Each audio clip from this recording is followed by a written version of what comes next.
একটি ম্যাথসের সলিউশন দেখে নাও। এটা লাভ ক্ষতি অর্থাৎ প্রফিট অ্যান্ড লস থেকে। কি বলেছে, এক ব্যক্তি একটি টিভি বাজার দরে 20% কমে কিনে 20% বেশিতে বিক্রয় করলে কত শতাংশ লাভ হবে? ভালো করে বুঝবে। কি বলেছে, বাজার দরে 20% কমে কেনে, তাহলে সিপি অর্থাৎ সেলিং প্রাইস কত বলেছে, যদি এটার দাম হয়ে থাকে 100 টাকা, সেক্ষেত্রে 20% কমে কেনে, তাহলে 100 থেকে 20 মাইনাস অর্থাৎ 80 টাকায় কেনে।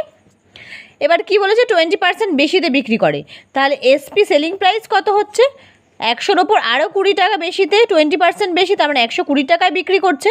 আলটিমেটলি লাভ কত হচ্ছে, প্রফিট কত হচ্ছে এখান থেকে 40 টাকা। আমরা সবসময় জানি লাভ ক্ষতি হয় কস্ট প্রাইসের ওপর, ক্রয় মূল্যের ওপর, তাহলে 40 বাই এখানে 80 করবো, ইন্টু 100 করে দেবো, তাহলে আমাদের অ্যান্সার বেরিয়ে যাবে। তাহলে এখানে 0 0 কাটলাম, 8 দিয়ে 5 × 40, তার মানে 50% হচ্ছে লাভ। অ্যান্সার